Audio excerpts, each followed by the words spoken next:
Teja TV news. Nalgonda జిల్లా దేవరకొండ పట్టణంలోని Sai Shiva gardens లో జిల్లా గ్రామీణాభివృద్ధి సంస్థ, గ్రామీణ పేదరిక నిర్మూలన సంస్థ ఆధ్వర్యంలో నిర్వహించిన ఇందిరా మహిళా శక్తి సంబరాల్లో పాల్గొని మహిళా సంఘాలకు వడ్డీ లేని రుణాల చెక్కుల్ని పంపిణీ చేశారు. దేవరకొండ ఎమ్మెల్యే నేనావత్ బాలు నాయక్ మహిళలు ఆర్థికంగా ఎదిగి ఆత్మగౌరవంతో జీవించాలి, వ్యాపారవేత్తలుగా ఎదిగి మరో 10 మందికి ఉపాధి కల్పించాలన్నదే మా ప్రజా ప్రభుత్వ సంకల్పం. రాజకీయాలకు అతీతంగా ప్రతి అర్హుడికి ఇందిరమ్మ ఇల్లు, ఇంటి నిర్మాణం వేగంగా పూర్తయ్యేలా ప్రతి వారం బిల్లుల చెల్లింపుల్లో నిధులు మంజూరు చేస్తున్నామన్నారు. వడ్డీ లేని రుణాల కార్యక్రమాన్ని తెలంగాణ రాష్ట్రంలో కాంగ్రెస్ ప్రజా ప్రభుత్వం మరోసారి ప్రవేశపెట్టిందని, మహిళల చేతిలో డబ్బులు ఉండాలని, మహిళల్ని కోటీశ్వర్లను చేసే లక్ష్యంతో ఇందిరమ్మ ప్రభుత్వం అనేక కార్యక్రమాలను అమలు చేస్తుందని తెలిపారు. దేవరకొండ నియోజకవర్గంలో 4237 మహిళా సంఘాలకు 3,89,00,000 రూపాయల వడ్డీ లేని రుణాల కింద పంపిణీ చేస్తున్నామని, మహిళా సంఘాలకు శ్రీనిధి కింద 3,577 మందికి గాను 56 కోట్ల రూపాయలను పంపిణీ చేస్తున్నట్లు తెలిపారు. పెద్ద ఎత్తున తరలి వచ్చి స్వాగతం పలికిన ప్రజలందరికీ నా ధన్యవాదాలు తెలిపారు. ఈ కార్యక్రమంలో ప్రజా ప్రతినిధులు, వివిధ అనుబంధ సంఘాల నాయకులు, మహిళా సంఘాల నాయకురాలు, మహిళా సంఘాల అధికారులు తదితరులు పాల్గొన్నారు. ఎవరు ప్రజలతో ఇదే తీర్పు దాని ఛాలెంజ్ స్వీకరించండి. రాజకీయ సన్యాసం తర్వాత నువ్వు గెలిస్తే నేను గెలిచే అవసరం లేదు. ఇద్దరం కూడా స్పీకర్ ఫార్మేట్ లో నేను వస్తే స్పీకర్ గారికి, మీరు రండి స్పీకర్ దగ్గరికి, ఇద్దరం కలిసి రాజీనామా చేద్దాం. రాజీనామా చేసి మళ్ళీ ఎన్నికలు పోతాం. రేవంత్ రెడ్డి గారి నమ్మకాన్ని, విశ్వాసాన్ని గెలిపిస్తారా?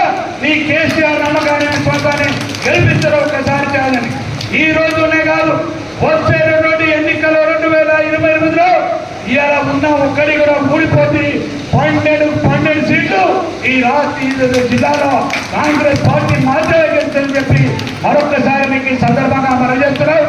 ఒకవేళ నా ఛాలెంజ్ ని మీరు స్వీకరిస్తే వెంటనే చెప్పండి, నేను స్పీకర్ దగ్గర ఫార్మేట్ లో రాసుకొని రాజీనామా జేబులో పెట్టుకొని రెడీగా వస్తా. దేవరకొండ నుంచి నేను పోటీ చేస్తా, సూర్యాపేట నుంచి మీరు పోటీ చేయండి. నీకు రేవంత్ రెడ్డి అవసరం లేదు, ఈ బాలు నాయక్ చాలా చెప్పి మరొకసారి మీకు ఈ సందర్భంగా మనం చేస్తూ, మరి మా అక్క చెల్లెలు 2 నిమిషాలు కొమ్మాటైనా మా అక్క చెల్లెలందరూ కూడా ఉదయం నుంచి చాలా రోజుల క్రితం, ఒక 5-6 మాసాల క్రితం ఎవరు లేకుంటే ఫ్రీగా ఉంటే నేను ఆయన ఇద్దరం ఉన్నాం.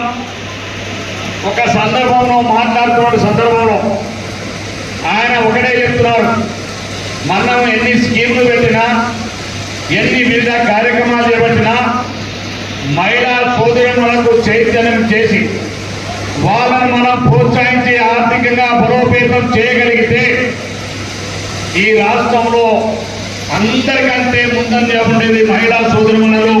అందుకనే ఈ రాష్ట్రంలో ప్రతి మహిళని మరి కోటీశ్వరం చేయాలని ఒక లక్ష్యం పెట్టుకున్నా.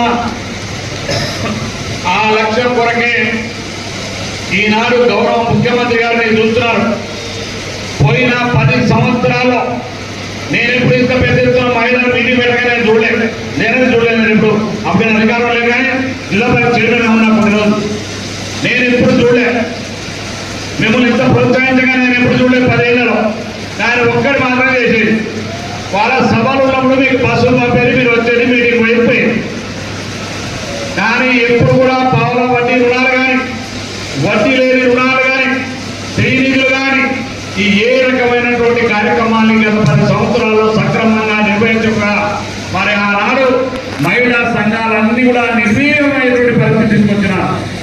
కానీ మేము ఎన్నికల్లో ప్రచారంలో చెప్పినాం, మా అక్క చెల్లెలందరికీ గ్రామాల్లో మేము చెప్పినాం, మిమ్మల్ని ఎంతో ప్రోత్సహించిన గత ప్రభుత్వం మా ప్రభుత్వాలు.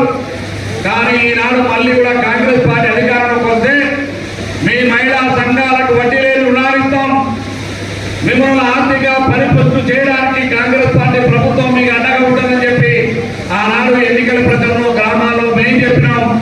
అదేవిధంగా మా ప్రియతమ నాయకులు ఈ రాష్ట్ర గౌరవ ముఖ్యమంత్రి రేవంత్ రెడ్డి గారు కూడా ఆ రోజు పిసిసి అధ్యక్షులుగా వారు చెప్పిన మాట ప్రకారం ఈనాడు ఏదైతే కాంగ్రెస్ పార్టీ ప్రభుత్వం అధికారంలోకి వచ్చిన తర్వాత నుంచి మహిళా సంఘాలను బాగా ఆర్థికంగా పరిపుష్టి చేయాలని, మహిళా సంఘాలను ప్రోత్సహించాలని, మిమ్మల్ని ఆర్థికంగా నిలబెడితే ఆ కుటుంబం మొత్తం కూడా ఒక మహిళ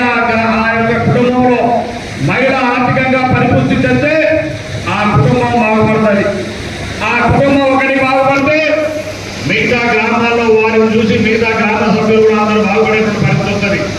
మహిళా సంఘాలని బలోపేతమైతే ఈ రాష్ట్రంలో ఉన్నటువంటి తెలంగాణ రాష్ట్రం ఆర్థికంగా అభివృద్ధి చెందాలనేటువంటి ఆలోచన కలవాలి ఈ యొక్క రాష్ట్ర ముఖ్యమంత్రి వర్యులు రేవంత్ రెడ్డి గారు అని చెప్పి మీకు ఈ సందర్భంగా మనం చేస్తున్నాం.